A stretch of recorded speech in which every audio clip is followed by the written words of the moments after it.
For a long time, I thought that I had a discipline problem. I had goals, I cared, I planned, and still, I didn't execute. What changed everything for me wasn't waking up earlier or motivation or routines. It is learning how to pre-decide when action is going to begin. That shift is exactly how I built over 10 habits that happen every single day in my life.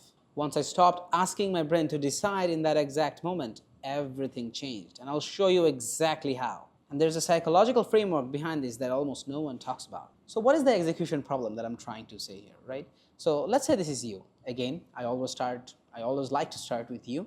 So you ponder, right? You think of things. You got an idea. You got to build a habit. You realize something, right?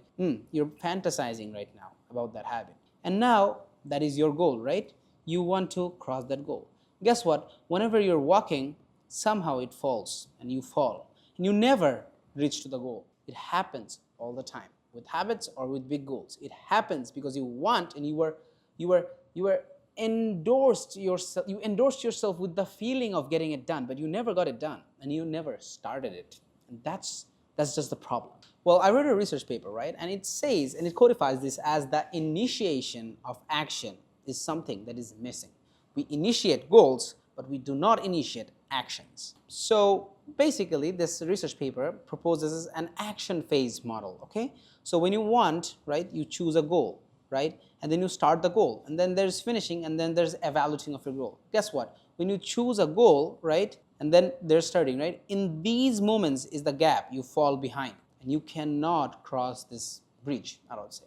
What are these gaps? Exactly what I'm trying to say. In my definition, those gaps are things that you should do, but you don't, right? For example, you know that you should eat healthy, right? You know that you should not procrastinate. You know that you should build that habit, whatever it is. Or that gap is that things you do, but you should not do it, right? For example, again, procrastinating, or it can be on the most extreme lying, or it also can be studying whenever you feel like it. Just feel, right? These are the gaps. There are many gaps, right?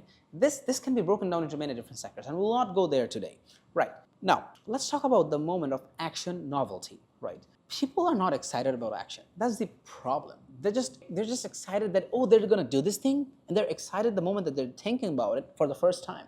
But they're not excited by the time that they reach the first time of creating that action. And it all happens because how we perceived goals, right?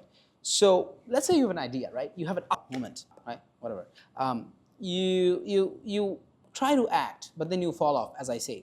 So when some time goes off, as I'm saying, right? The implementation should start, right? At some point. Let's say I plan something that I'll do this thing, and then from tomorrow or something else, it should start, right? Some things cannot just start today, that, oh, whenever you fixate on something, you should start right today. Not really, but something can start in the future, right? And whenever there's the starting of an implementation, you basically don't do it because you forget about it or you don't care about it much. You just feel so resistant about it. And this starting action is not novel enough for your brain. Your brain doesn't perceive it as more novel. Your brain, let me say you this. You are more of a feeling-based person if you just go on with your feelings. Yes, feelings are important. You need to listen to your feelings. You need to talk with your feelings. However, that creation of an action is not novel enough for you to do it. And that's why you don't do it, right? But here's the realization is that novelty is not equal to goals or actions. Just take it in yourself for a moment. We do and we plan and we do goals and we plan goals based on novelty of the feeling of the dopamine hit that we get. Oh my God, this is a very nice idea. But guess what? Maybe that's not a great idea. Maybe we should not do it. Maybe we should do it. But should we do it for novelty? No. And there's a way to fix it. So here's how I like to visualize it, okay? This is you and this is dopamine. There's a strict barrier. Dopamine is very good, very needed, but you need to be in control and not your dopamine in your control, right? Dopamine comes and goes. That's fine. But you need to define a way or a system that takes you to dopamine whenever it's needed. Dopamine will not be there for you if you flood it every day, right? And this will be done through a system. Guess what? In that research, right, when people had a goal and they did a goal intention, then when they tried to do the goal, guess what? In this research, when people had a goal and they had an intention, when they tried to do a goal, they had 22% completion rate. Whereas in this research, when they had an implementation intention of the same groups of different people, they had a 62% completion. And that's why I know that goal intention is not equal to implementation intention. Whenever I'm talking about goals with my friends, whenever I'm seeing something, I'm thinking, is it executable? And will I execute it? Do I fantasize about the execution? If I can fantasize about the process and not literally the end outcome, that is when transformation and shift begins. And you need to be there. And you will be there just after this video, not because this video is like, oh, if I eat it, it'll be fine, but because you have the reactions. But because you have the reactions and the necessary elements to start it. Now, how to have the core mastery. That's my final point for this video. And that is, it's not a habit, motivation, or etc. flaw, right?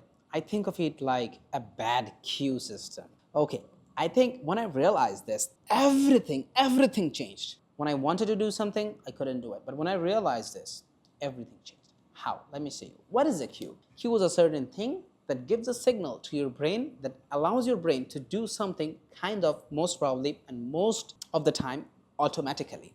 Right. Now, how do we do this? See, whenever I was not doing my back exercises because I was having minimal arthritis, okay, that's something about me. What happened is basically my doctor prescribed me 3 times a day exercise, right? 5 minutes of exercise. It didn't happen.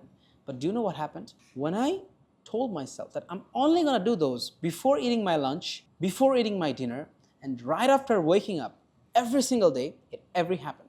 It has to be specific and cue based. What is the cue? Dinner. What is the cue? Lunch. What is the cue? Morning. I will not start a specific thing unless that is done. Now you have to find something that is very doable in your day that you already do and you cannot avoid it. Like maybe going to the toilet, maybe having dinner, maybe sitting somewhere else, maybe something that happens in your life that is essentially unavoidable and you just do it. How about you tie a habit to that undoable thing, which will for sure within a period of time build that resilience and your habit. So this is what I like to visualize, right? You have actions and you have unavoidable daily life chores and you have outcomes. And when you go through this loop, that is when you basically build a system. That is literally the system, no other notion thing, right?